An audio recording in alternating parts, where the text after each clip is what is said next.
70 से भी ज्यादा केमिकल्स एक बर्गर के अंदर, 20 से भी ज्यादा प्रिजर्वेटिव्स फ्रेंच फ्राइज के अंदर। केमिकल्स की स्पेसिफिक लेयरिंग करी जाती है खाने के आइटम्स के ऊपर ताकि आपको उसका आदी बनाया जा सके। मैकडॉनल्ड्स के नाम का फ्लेक्स इंस्टाग्राम पे तो आपने भी मारा होगा, आपने भी उस क्लाउन के साथ फोटो खिंचाई होगी और इंस्टाग्राम पे पोस्ट करी होगी, लेकिन क्या आपको पता है कि ये वही कंपनी है जिसने 1 करोड़ 10 लाख से भी ज्यादा गायों को और एनिमल्स को स्लॉटर करा है। 1940 सब बर्बार्डियो कैलिफोर्निया में रिचर्ड और मॉरी मैकडॉनल्ड्स दोनों मिलकर एक रेस्टोरेंट खोलते हैं जिसका नाम वो रखते हैं मैकडॉनल्ड्स, जो आगे चल के दुनिया का सबसे बड़ा फास्ट फूड चेन के रूप में उभर के आता है। लेकिन क्या आपको पता है कि मैकडॉनल्ड्स का जो स्पेसिफिक टेस्ट जो हर जगह सेम रहता है वो कैसे आता है?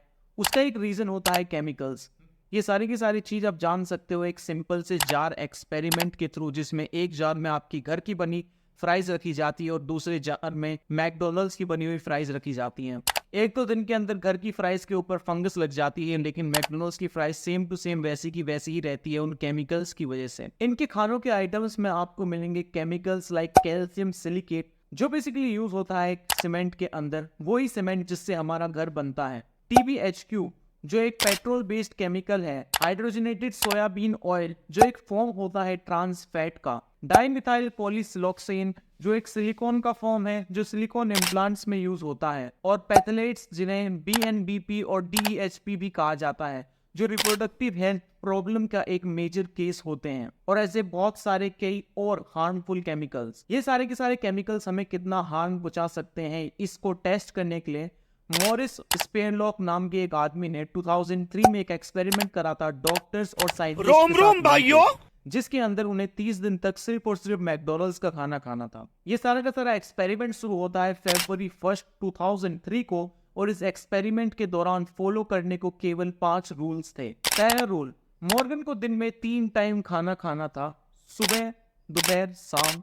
मॉर्गन को मैकडॉनल्ड्स के मेन्यू में से सारे आइटम कम से कम एक बार खाने थे 30 दिनों में। मॉर्गन वो ही चीज खा सकता था जो मैकडॉनल्ड्स अपने मेन्यू के अंदर प्रोवाइड करता है। सुपर साइज मील वो ही खा सकता था जो मैकडॉनल्ड्स प्रोवाइड करता है। उसे हर रोज 5000 स्टेप्स चलने थे, जो होता है अप्रोक्सीमेट 4 किलोमीटर, जो एक एवरेज डिस्टेंस है जो एक अमेरिकन अपनी डे टू डे लाइफ में वॉक करता है। एक्सपेरिमेंट की शुरुआत में मॉर्गन का वेट था 84 kgs और उसकी हाइट थी 188 मीटर्स। पहला दिन बड़ी ही आसानी से निकल गया और सेकंड डे से मॉर्गन को दिए जाने लगे super meals, super size burger, super size French fries और 1.2 लीटर्स ऑफ कोक। दूसरे ही दिन से उन्हें खाने को डाइजेस्ट करने में प्रॉब्लम्स आनी शुरू हो गई थी। 5 दिन के अंदर अंदर उन्होंने गेन करा था 2 kg ऑफ वेट।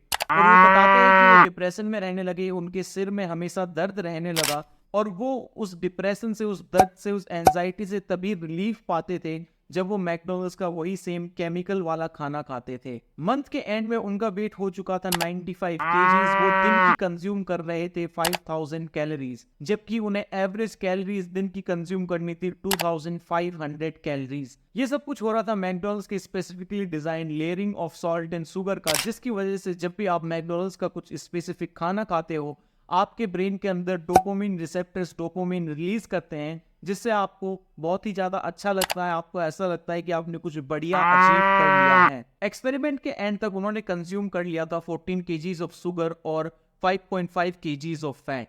अब एक्सपेरिमेंट के बाद उन्होंने अपना सारा का सारा जो उन्होंने फैट गेन करा था उसे लूज करने की कोशिश करी, जिसमें उन्हें 5 महीने लगे 9.1 kg लूज करने में और 9 महीने लगे अगले 2 kg लूज करने में। अब ये सारी बातें एक्सप्लेन करने के बाद मैं आपको यही सलाह देना चाहूंगा कि अगर आपका मन ही है कुछ फास्ट फूड खाने का, तो ठेलियों पे से जाके खाएं, चाट खाएं, गोलगप्पे खाएं। ठेलियों पे से कम वो कुछ केमिकल्स तो यूज नहीं करते जिनकी वजह से आपकी लाइफ और भी ज्यादा डेंजर में जा सकती है, आपकी हेल्थ और भी ज्यादा खराब हो सकती है।